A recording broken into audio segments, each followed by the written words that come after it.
Welcome back in. Happy Friday, everybody.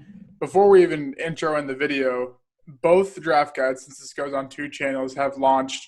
I'm not going to even give away a website because it's two completely different ones. So down below, the very top link, you will be able to go purchase your draft guide. Super cheap, super not totally finished. We still have stuff we're going to be adding throughout the summer, but we have a lot of stuff on there right now. So go down below, not hit the intro yet, get your draft guide, and we'll hit the intro. Are you ready, Jerry? I'm ready. Just want to make sure you're ready, brother. Show me the money.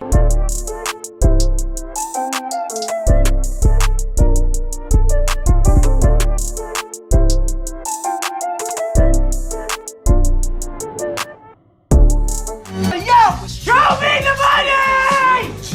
All right, Dwayne, so we're finishing off our players to avoid. And before we started, I didn't really know how famous these players were going to be, if that's the word, when we first targeted the series. And we took a lot of high-name players, and we saw some feedback. So, one, what are your thoughts on the feedback and how you doing? I said this at the kind of first of all, I'm great. I'm fantastic. This is a great week. I'm super. Every time you say Happy Friday, though, the people should know that we record this on Monday.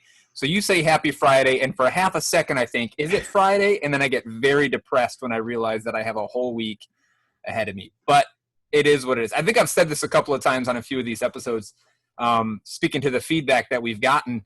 Look, people fall in love with names. That's how fantasy football owners work. That's why it's easy to win a lot of fantasy football leagues. They fall in love with names. They ignore statistical reasoning. They ignore the data. They ignore what's right in front of their fucking faces. We're going to have a great example of that on today's episode, whatever time you're watching this. We're going to get into a name that somebody that we know closely has fallen in love with, but when we lay it out there, the arguments say avoid. So of course you expect that. And when we come on here and do these shows, we're not going to pick the wide receiver 67 on a ranking to say avoid because everybody's doing it. We'd be wasting everybody's time if we didn't pick these big names. But they fall in love with the names, and there's no arguing those people off of their ledge. That's just what it is. For sure. All righty, so I'm going to let you go first then with the big intro. I don't remember who went first last time. We should probably start keeping track, but you got it. You can keep track. I'll just bring the fucking heat here. Let's start with one of the tight ends last season that just absolutely blew up. Something I'll say that most people don't realize is the guy's Austin Hooper. That's what I'm talking about. What most people don't realize is that his entire career he's been good. He's been a solid tight end for the Falcons. He's been even a relatively good streamable tight end. Last year was obviously, he scored a bunch of touchdowns. He had a couple of huge games. He was making some noise there right before he got injured. But it wasn't exactly an out-of-nowhere breakout for Austin Hooper last season. Good for him, great for the kid. He went and got his ass paid in Cleveland. And at that moment when he got moved to Cleveland is when you should have just cut him out of your life and fantasy football vocabulary altogether. I am done with him. I'm off of him, and nobody should be drafting him. Right now, he is being taken between the tight end 9 and the tight end 12, depending on where you look. The 12 is getting a little closer to where I have him. I think I have him ranked 16 or 17 in my projections. By the way, you can see all of my yard for yard, catch for catch, play for play projections on those draft guides. Go check them out. But he's going too high for me, and it's all about where he is. He's a very talented guy. We know that. We have seen it for years. We really saw it last year. But the problem is that he's a Cleveland Brown, period. Okay, so there's an opportunity issue first and foremost. Last season, the Falcons threw the ball 684 times.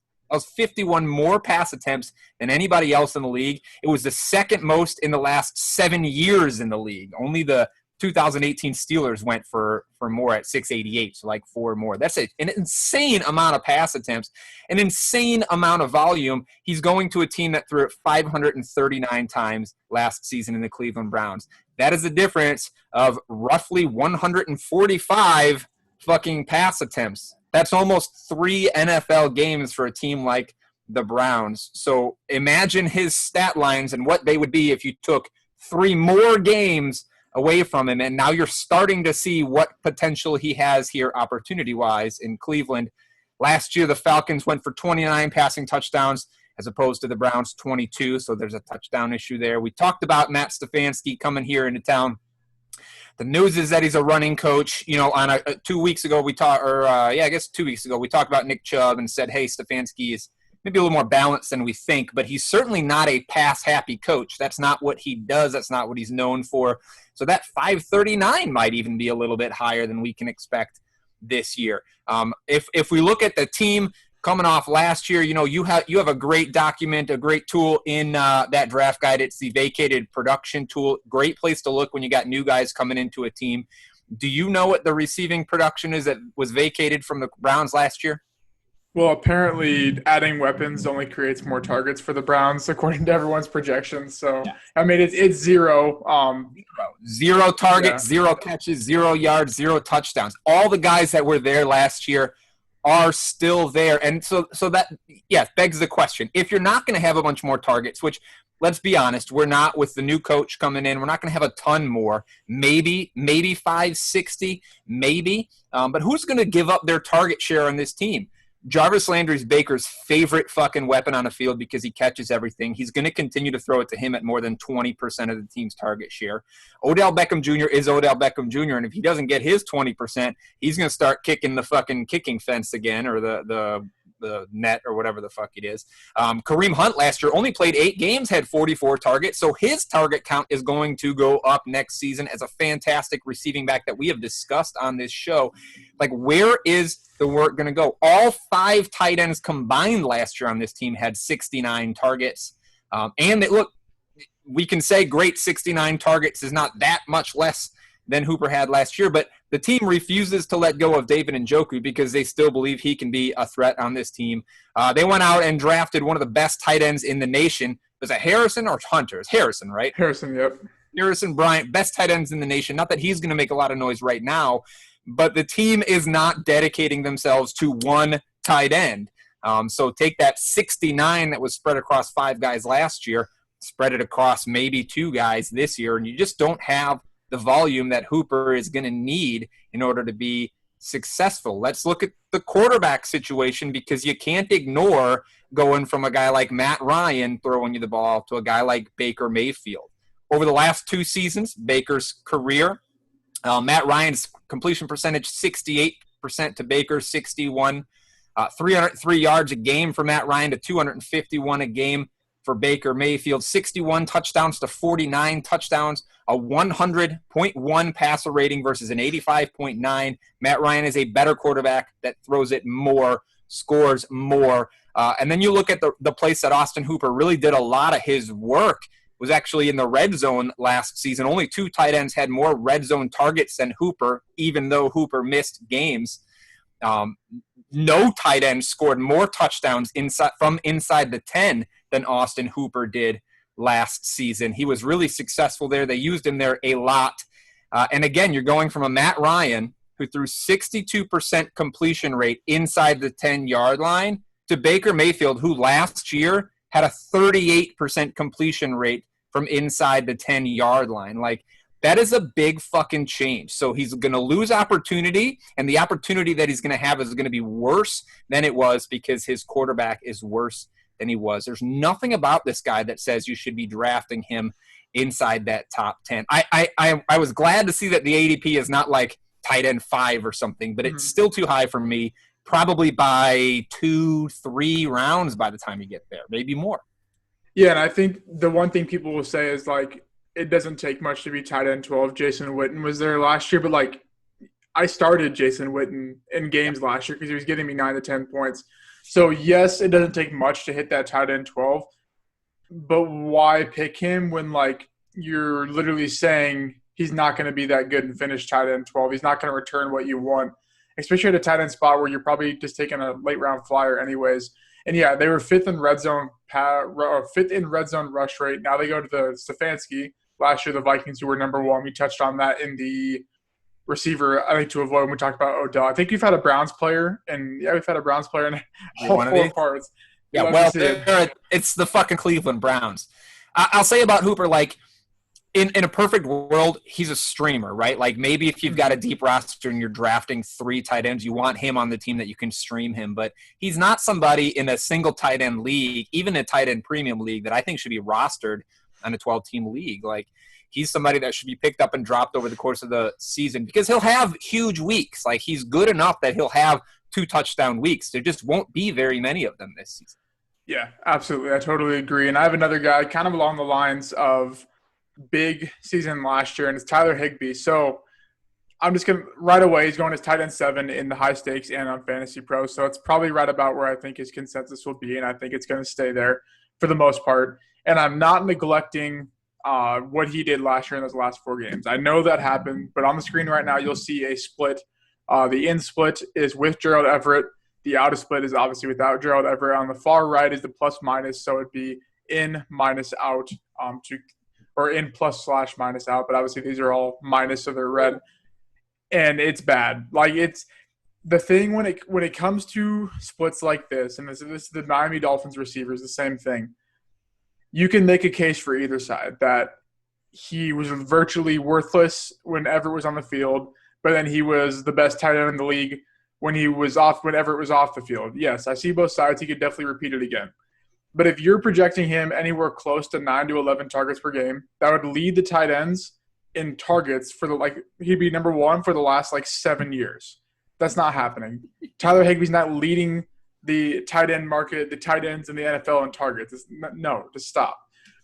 And the splits on this are just way too drastic. So obviously he had 70 more receiving yards without Everett. Yeah. That doesn't happen if you're an overall good player all the time commanding a target share. 5 more receptions, that's clearly just Everett's gone. 6.5, almost 7 more targets, the same thing. Cooks was gone, Everett was gone, and they were always losing. It was a good chunk of schedule to where they were just losing, and he kind of hit it at the right time. And then the DraftKings and FanDuel, I don't know off the top of my head, but I'm pretty sure that's pretty close to just normal fantasy points. 16 difference on DraftKings and 12 difference on 12.19 difference on FanDuel. I'm not for sure which one's the legit one, but still, it was drastic. So when it comes to this situation, the only thing I can think is don't take him because what you think you might be getting is not feasible for a whole season, especially when he's the probably 3rd at best target on this Rams offense, which is still valuable because they're going to throw the ball a lot. They're going to be in a lot of negative game scripts. But who's to say he's a starting tight end? If you go and search Tyler Higbee on your Google, I'm sure the Roto World will pop up first. No reports. If you go search Gerald Everett, you'll go to a bunch of different articles about how McVay says he's going to use him a lot more this year. He's excited. He didn't use his skill set to the full potential last year. And it makes sense. Everett was the guy that'd be the receiving tight end where Higbee was going to be the blocker. It just so happened that it worked out at the end of the year last year. So really when it comes down to it, why take a tight end 7 that – the way I look at it, is that he was a tight end 1 those last 4 weeks last year. There's a reason he's fall down to tight end 7, right? It's because there is Gerald Everett. So he should be going lower because people are projecting that number 1 tight end obviously not, but they're projecting a top 5 tight end. Then why is he not going in the top 5 tight end for everyone? He's obviously going lower because there's concerns. And I think there was another stat too that I saw. It was a tweet, so I don't know how legit it is. Prior to last season, he played 52 games or started 52 games or took a snap in 52 games. He recorded over 50 receiving yards in 4 of those games prior to last season. It's kind of like basically it's if Hooper was on the Rams, I'd be all over Hooper. But Higbee just doesn't have the talent or he's just not that good of a tight end that you don't want to draft this high. And I think he's going – I mean, I've seen him go as the tight end 5, 6. I'm sure he'll rise up, stuff like that. And I don't have an answer for the game splits because there is no answer. So that's basically my point is just fade the game split when it's that big in general. That can go for a lot of different players as well. So just fade Higbee, take Everett, or just take a better tight end earlier or a little bit later. Any other tight end almost. Look, I'm going to head off some of the arguments you're going to get about that game split at the pass here. Some people are going to say, hey, those numbers went up because that's when he got his opportunity. But, if he would have gotten his opportunity earlier, whatever. But you said it. You said it a minute ago. How many games has he played in the past? Opportunity, year over year over year, and it just didn't happen. The stars aligned here.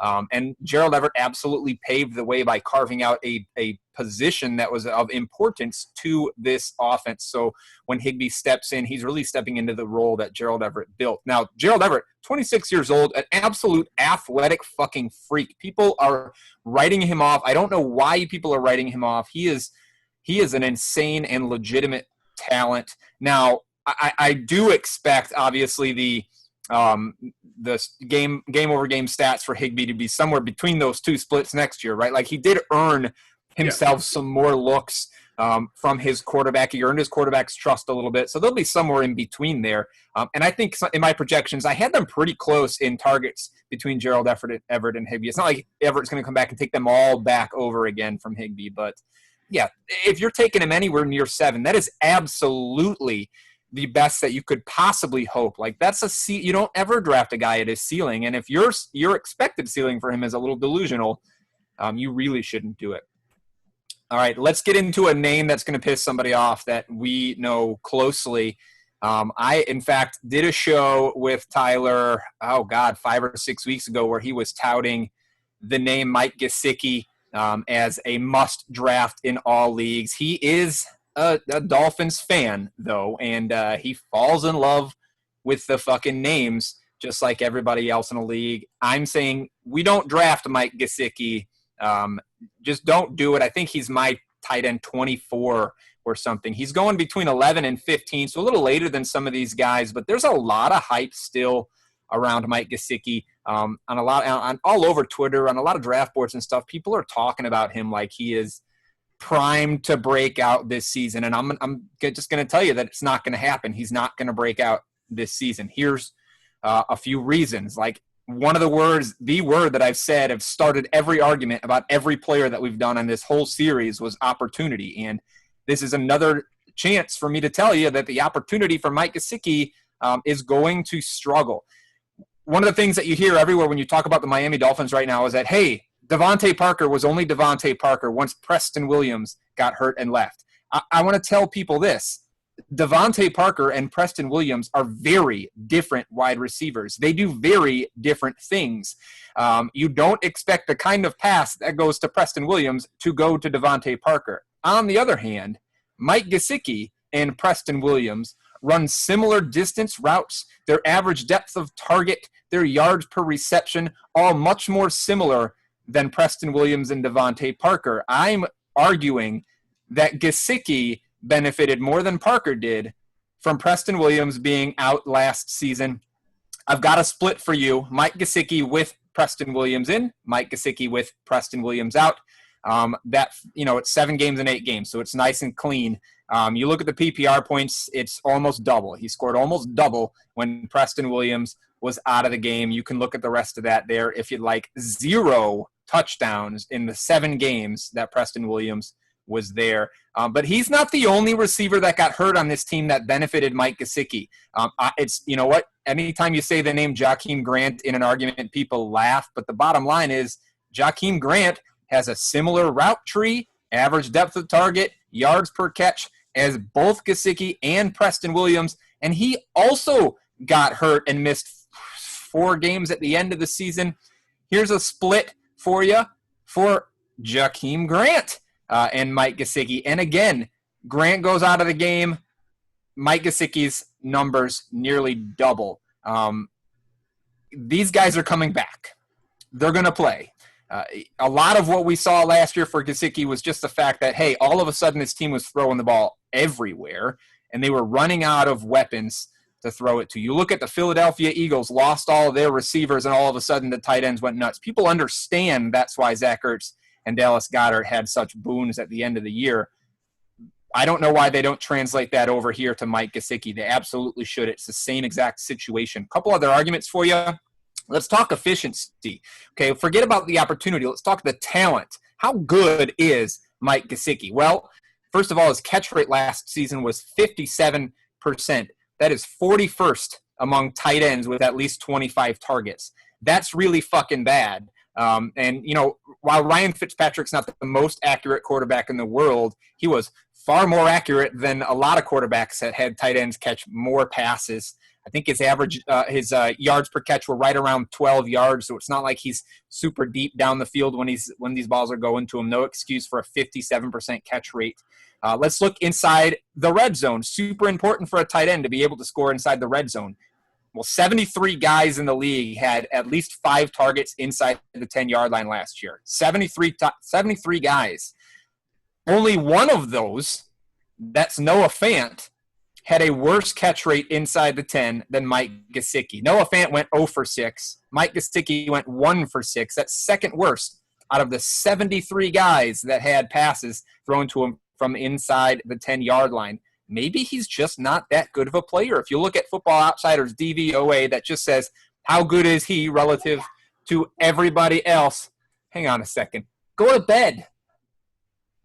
Anyway, that was my 5-year-old. He should be in bed. DVOA just says, how good is this guy relative to everybody else in the league at the position? He finished 39th in tight end DVOA. So maybe he's just not that good a player. And the last thing that I want to say here, which sort of tips our hat to next week and the next series we got coming your way, is there's a coaching change in Miami. And coaching changes mean more than anything else you can look at when you're preparing for making projections about fantasy football players, ranking fantasy football players. If a new coach comes in and changes the scheme, that will change things more than anything else, okay? So Chan Gailey comes into town as the new Miami Dolphins offensive coordinator. And the nice thing about a guy like Chan Gailey getting hired is that there is a long track record for Chan Gailey. We can look back at a lot of teams over a lot of years. I think he got his first coaching job in the NFL in 1984. And he has set some really, really clear tendencies that we can look at, and we can make predictions about what's going to happen on the Dolphins this year. He had a bunch of head coaching jobs in there, some positional jobs in there, but he was an offensive coordinator for 9 seasons, okay?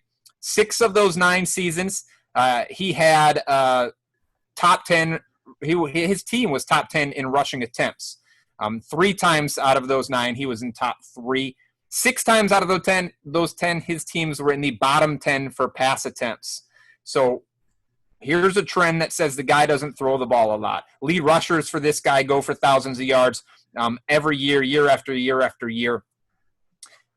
The real interesting thing, though, is that there's only been one tight end that finished anywhere of note, anywhere inside the top 15 for tight ends fantasy purpose-wise. I know 1984, it's tough to kind of go back and look at that, but one time, and that was in his 1-year stint in Kansas City when his tight end was one Tony Gonzalez, right? So was it Chan Gailey or Tony Gonzalez? I'll let you answer that one for yourself. Bottom line is, this is a coach that likes to run a lot of 3 and 4 wide receiver sets, right? He runs the 11 personnel and the 10 personnel a lot. 10 personnel means 0 tight ends on the field. I think Mike Gazecki's snaps go down. The pass attempts on the team go down. His target share goes down as those 2 wide receivers back. And if he's only catching 50%, 57% of his balls, any knock to his targets is really going to fuck up his stat line. This is a guy that he's like the newest O.J. Howard. He looks like he's an athletic freak, but he's just never going to get it done.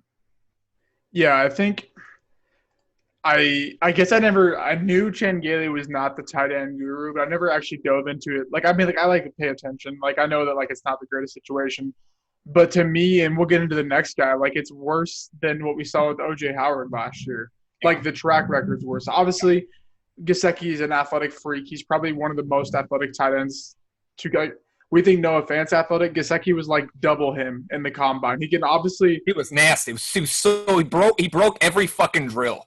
Yeah. Did he jump like 41.5 inches or something? I think he broke the tight end record, not the overall. I mean, Byron Jones maybe has it or something like that. But I think really what it comes down to is you're getting – I think Preston Williams – I mean, like, no offense to Parker, Preston Williams is the better receiver on the team. So I think it's Preston Williams, Parker, Gazecki. But Jakeem Grant, I know, like, last year, I watched the Dolphins because I had a lot of fantasy players, like, in terms of the receivers that were just good air yard candidates and whatnot. You're getting maybe the 3rd or 4th receiver or receiving option on a bad team. Like, let's not act like the Dolphins are going to be good this year. Their offense literally didn't change. They added injury-prone Matt Breida, and Jordan Howard, that's not going to move the needle on an offense. I get they got Tua, but Tua is probably not going to play. And if he does play, that's probably worse for Gazecki because then they have to redo the whole chemistry thing, especially at no training camp. There's not time for Tua to take first-team reps. So, yeah, I think that's a good one right there to sort of throw out there so people can pay attention a little bit more than they probably have been in the past. This is as a side note, and I know we're going to talk about this when we get into the Chan Gailey episode during our coaching changes, but like just a real quick side note, I actually think Jordan Howard's set for a really nice year this year just because of the track record of what Gailey's got going on. But we'll get into that later. Give me your last guy. All right, my last guy, like I said, along the same lines is the now apparently the one guy that's going to break Bruce Arians' tight end history and Rob Gronkowski going at tight end 13 in high stakes and tight end 9 on Fantasy Pros ADP. So he's going right around, I would say he's going in the tier of Austin Hooper, Gazecki, Hayden Hurst, Noah Fant, right around those guys. So guys that, like, if you don't draft one early, he's your starting tight end and maybe a couple flyers here and there. So, yes, like I said, Bruce Arians, not the tight end guy. This is what I've literally said every time for Gronk. You remember how O.J. Howard was drafted super high due to vacated production and the whole coaching history thing put him on his ass? Now you have the coaching history thing and no vacated production. Now you have 3 tight ends along with 2 of the best receivers in the league, adding Tyler Johnson, who I think was a top 3 receiver in the class last year, but his apparently attitude catches the football, I guess, and that was why he got drafted super low. Now they have 2-3 running backs that are going to play in an offense that, I mean, mental math, if they're not throwing the ball as much because they're not going to throw 30 interceptions, the offense is going to be slower paced. It's going to be scoring less points. Could be scoring more points, but if you take away 30 interceptions, you're taking away 20% of your total drives last year because obviously throwing picks and scoring a lot of points means you had to have a combination of more drives over the average that was there last year. So I'm just going to read off Arians' apparently tight end breakable code, I guess we're going to call it, because that's what it seems like this year. Arians' average tight end 1 finish in PPR, tight end 26 in his whole career. He's had 3 guys go in the top 8, and they were all at 8. So, yes, Gronk could do that, cool, but it's not going to happen. Those guys, I don't know who those guys exactly were, but they weren't 3 years out of retirement, 2 years out of retirement with knee brace over their elbow and injury-prone as it is. Let's not act like Gronk's injuries aren't there. He's been pegged by a ton of fantasy doctor peoples that he's high-risk injury. Sports Injury Predictor, 78% chance high re-injury risk with a projected 3.5 missed games. Like, it just doesn't add up to anything, like why people would even want to draft him. It makes 0 sense to why people would want to draft him. Like I said, you're getting maybe if you're lucky, the 3rd, 4th option on a team with a slow pace or projected. I mean, they're projected quite a bit of plays. We'll give him that. But it's not going to be a fantasy goldmine outside of the 2 guys and maybe a running back. So I guess really the main thing is Gronk really going to break Bruce Arians' a streak, I guess? I don't know. And people will make the case, like I've heard, he could catch 10 touchdowns and he could finish tight end 9. I know none of you guys are rostering Darren Fells last year when he had like 7 to 8 touchdowns and was a top points per game, probably top 13, 14 tight end last year. So just don't do it. And I know his ADP is going to rise even more just due to name and because people that are like, oh my gosh, Gronk is with Brady again. When he was, I mean, if you remember the last time, 2 or 3 years ago, he was like a first-round pick when he was played with Brady last time. That's when he was still injury-prone. So just don't fall into the trap. Please, I don't even know. Would you take Gazecki or Gronk? You probably take Gronk, I guess, but No, I would probably take Gazecki. A couple of reasons. First of all, you know how many times Gronk has started 16 games? No, 1. His second year, he played 16 games. He's averaged 12 games. He's averaged 12 over his career, but that's because he didn't miss a whole lot in the first bit. The big argument here that I keep hearing, because, you know, I've seen people mention that Arians doesn't do tight ends before, but people always say, but Tom Brady does. Tom Brady loves Gronkowski. Look, 2 points here. 1, last year, I believe who's going to win the offense, the coach or the quarterback argument was settled when Matt LaFleur came in and made Aaron Rodgers stop throwing touchdown passes. They butt heads, and who won? It's the guy who fucking calls the shots. And Matt LaFleur was a first-time head coach. If you think Bruce Arians is going to roll over and let Tom Brady tell him how the offense is going to run, you've got another thing coming. If you think Tom Brady wants to go in and tell Bruce Arians how the offense is going to run, you've got another thing coming. He chose to go play for Bruce Arians because he knows that Bruce Arians can put together an offense that can take them into the playoffs. And second, like, Gronkowski was great with Tom Brady is a fine argument to make, except the real argument is that Rob Gronkowski was great with Bill Belichick as his coach. Like, it wasn't Brady. It was Belichick that was designing this offense, not necessarily designing the offense, but he and his coaching staff were the ones designing the offense and the opportunities for Gronkowski. It's not that Tom Brady and Rob Gronkowski have like an ethereal connection. That's just not a thing.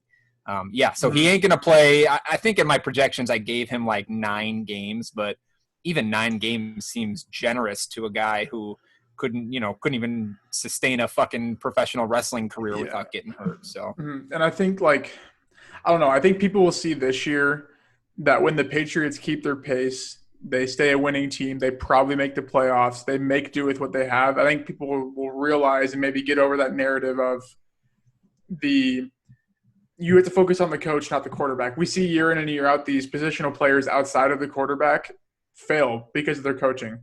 But that hasn't translated to the quarterback connection narrative that we see year in and year out. Like, Chris Godwin is not going to thrive because Brady loves the slot. He's going to thrive because he's his best receiver. Well, tied for his best receiver.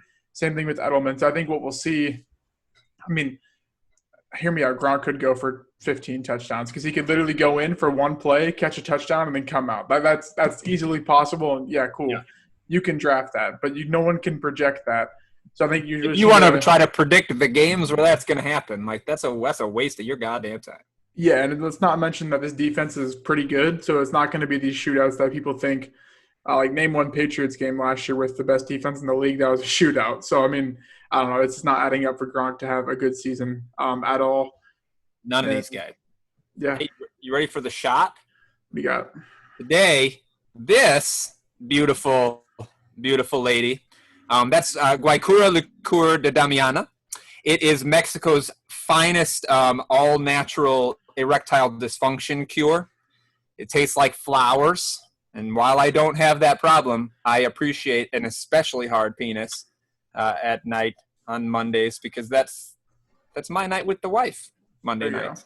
So we're going to take one of these. You're only 19 followers or YouTube subscribers away from finally taking a shot with me.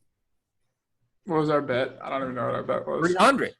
All right, go subscribe to the channel. If we can get 19 more, he's finally going to drink some fucking alcohol. He's a college student, and he refuses to drink booze with me on the air. Take a fake shot with me, sir.